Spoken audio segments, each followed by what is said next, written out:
Hello, everyone, and welcome to this season of Straight Up Conversations. A conversation with our community's risk takers and barrier breakers and change makers, and that's why I'm so excited to be joined by the president and COO of the Indiana Fever, Dr. Allison Barber.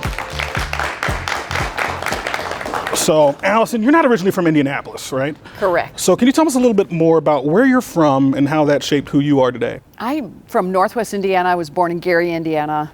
Probably what shaped me the most, my great-grandparents were immigrants from the Middle East, came to Gary for jobs. And so I started my life with a lot of humility and gratitude for people who were risk takers in the biggest ways. So you've had the same wirings, forever, Yeah, but you've had a lot of different jobs, right? Like no less than 8 careers. That's right. There's going to be some career changers in our audience. Can you talk to folks about, how do you know when to take that jump? How are you comfortable to know that, I could do this next thing even though I don't have experience doing it?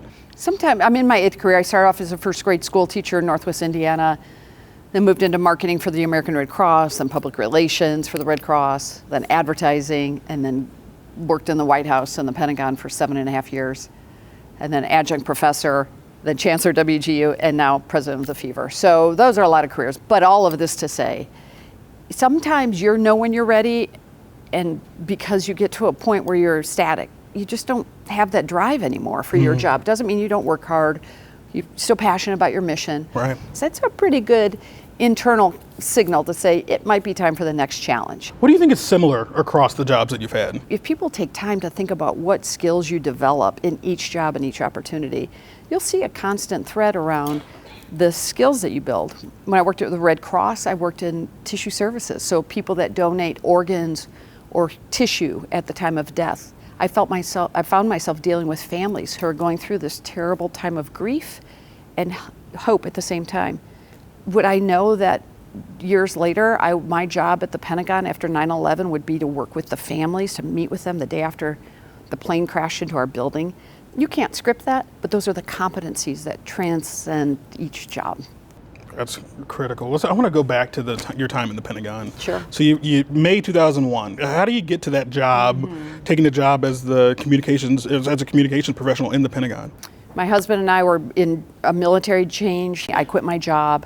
I started going on job interviews. I realized none of those jobs would afford me to live my priorities that were important to me at that time. So I started my own business. Yeah. I'd never had my own business. I didn't really know what I was doing, but I figured if I read enough and worked hard enough, maybe it would work. But my priorities were the most critical thing in that moment to me. In starting my own business, I pitched Hill & Knowlton Public Relations, one of the top PR firms in town, and I said, how about if when I get big clients, I give them to you, and when you get small clients, you give them to me. Now, they didn't know I didn't have any clients, but I thought at some point I might get a client. It could happen. And that's how we started our relationship. Those 3 priorities changed with time, and the head of Hill & Knowlton got asked to be the spokesperson at the Pentagon. And the White House said you could bring one person with you. And in May, I went to work at the Pentagon. My second week on the job, they said, go meet with General Kadish. He needs you to write a strategic communication plan on missile defense. I don't know missile defense. Well, wait a minute, I've written a lot of strategic plans. So you rely on your competencies. And then 9/11 happened, and what we thought was busy was nothing compared to the intensity after that day for all of us. Talk to us about what that transition decision to come back to Indianapolis, coming back to Indiana from being in the middle of all that.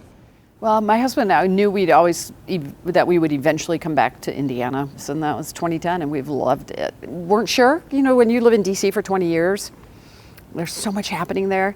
And we thought, boy, we've never lived in Indianapolis. Will this be a little bit of, take a while to get used to? Just the opposite was true. We had felt nothing but enjoyment and pleasure and fulfillment in this city. It's so great. So Governor Daniels, who knows a thing or two about running a university, right? When he decided to start or extend WGU into Indiana, naturally he calls you to go do that, right? Can you tell us a little bit about your time at WGU and why higher education means so much to you? So I saw Secretary Rumsfeld, and he adored Governor Daniels. And I said, I'm moving home.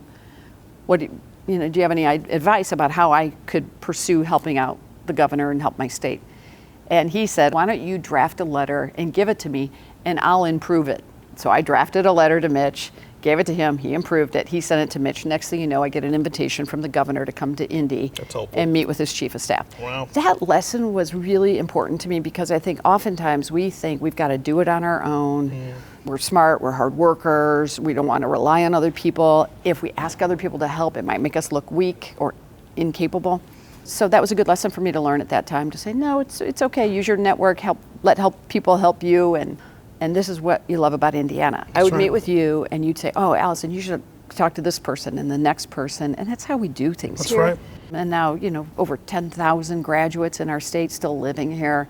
What a joy. Of which I am one. Yeah, I know. I'm so proud of you That's for right. it, too. And it's in no small part because of the work that we were doing together. When I would hear Allison go out on the road and talk about the benefits of WGU, working with other universities as well, right? I saw the benefit and have leveled up since. So I'm really grateful for that. Good. Truly. I'm glad. So should we talk about some basketball? Is that like what we came to do a little bit? That's what folks want to hear a little bit more about? This is a great time, really, for women in sports, the basketball energy. But we look at this and say, it just is, the momentum is great. Side note, I was so honored last week. Vice President Harris hosted some women in sport to honor women in sport and Women's History Month. To be in a room where people have just said, this is our thing. How do we give girls an equal chance? And then to have the vice president validate that moment, and then to take it right to all the games and this energy around women's basketball. And what we're seeing happen, and of course, Caitlin Clark is top of mind, and we have the first draft pick. We'll pick the best player on the board on draft night, April 15th. And so it's a lot of players coming together at just the right time. There will be books written about this moment in time for women in sports.